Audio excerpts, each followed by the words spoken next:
फ्रीजची काळजी कशी घ्यावी आज आपण या व्हिडिओमध्ये बघणार आहोत। अनेकदा काही लोकांचा फ्रीज 2 ते 3 वर्षात खराब होतो।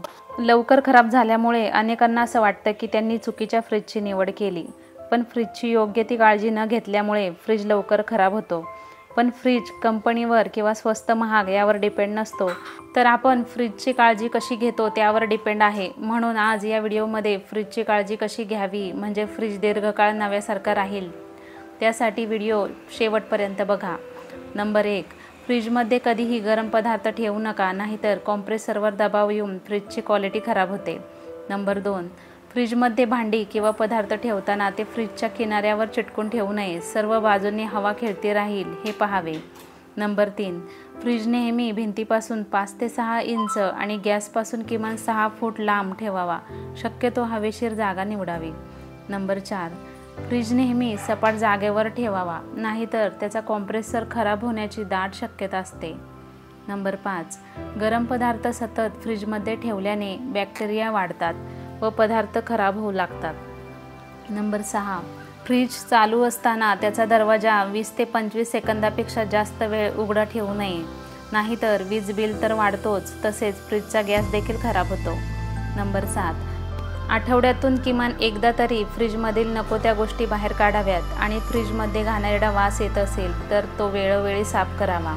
नंबर 8, फ्रीजच्या प्रत्येक भागाचे तापमान हे वेगवेगळे असते, त्याप्रमाणे पदार्थ फ्रीजमध्ये ठेवावेत। नंबर 9, पावसाळ्यात हवेमुळे किंवा इलेक्ट्रिकल प्रॉब्लेममुळे जर सतत लाईट ये जा करत असेल तर विजेचा दाब कमी जास्त होऊ लागल्यास लगेच फ्रीज बंद करा, नाहीतर कॉम्प्रेसरवर दबाव येऊन फ्रीज खराब होऊ शकतो। नंबर 10, डीप फ्रीजरमध्ये मासे, चिकन, मटण, दूध, ओले खोबरे यांसारखे पदार्थ ठेवता येतात। नंबर 11, फ्रीजरच्या दाराच्या रबरी गास्केटला टॅल्कम पावडर इत्यादी लावून गास्केट कोरड्या कपड्याने पुसून घ्यावे। नंबर 12, फ्रीजच्या तळ्याच्या भागात इतर भागांपेक्षा जास्त थंडावा असतो, तिथे भाज्या फळे ठेवावीत। नंबर 13, फ्रीजमध्ये भाजीच्या ट्रेमध्ये स्पंज ठेवावा, त्यामुळे ट्रेमधला ओलावा शोषून घेतला जातो आणि भाज्या खराब होत नाहीत। पण नसेल तर टर्किसच्या नॅपकिन भाज्यांवर पसरून लावावा, म्हणजे भाज्यांवर पाणी राहत नाही।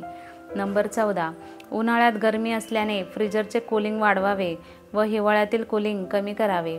नंबर 15, फ्रीजरमध्ये खाली बटर पेपर किंवा पॉलिथिन पसरून ठेवावा, नंतर ट्रेमध्ये पाणी भरून ट्रे त्यावर ठेवावा, म्हणजे फ्रीजरचे टेम्परेचर जरी वाढले तरी बर्फ झाल्यावर ट्रे बाहेर सहजपणे काढता येतो। नंबर 16, पालेभाज्या, फळे कागदात किंवा कपड्यात गुंडाळून ठेवाव्यात। नंबर 17, फ्रीज एकदम चालू बंद करू नये, मध्ये 5-10 मिनिटे जाऊन द्यावीत, कॉम्प्रेसरमधील दाब एकसारखा होण्यास वेळ लागतो। फ्रीज बंद चालू केल्यास कॉम्प्रेसरवर लोड येऊन तो खराब होऊ शकतो। नंबर 18, एका वाटीत 1 चमचा बेकिंग सोडा आणि 3 चमचे पाणी घेऊन या मिश्रणाने फ्रीज पुसावा, याने फ्रीजमधील बॅक्टेरिया पूर्णपणे नष्ट होतात। नंबर 19, फ्रीजमध्ये तीव्र वासाचे पदार्थ ठेवताना बंद डब्यात ठेवावेत, म्हणजे वास इतर पदार्थांना लागत नाही। नंबर 20, फ्रीज ठेवण्यासाठी स्टँड आणताना नेहमी दणकट स्टँड आणावे, जेणेकरून फ्रीज ठेवल्यावर ते वाकणार नाही किंवा तुटणार नाही, यामुळे फ्रीज व्यवस्थित बॅलन्स राहतो आणि त्याखालील घाण कचरा देखील आपल्याला साफ करता येतो। आजचा हा व्हिडिओ तुम्हाला आवडला असेल तर व्हिडिओला लाईक करा आणि तुमच्या फ्रेंड्स आणि फॅमिलीसोबत शेअर करा आणि अशाच नवनवीन माहितीसाठी चॅनलला सबस्क्राईब करा। धन्यवाद।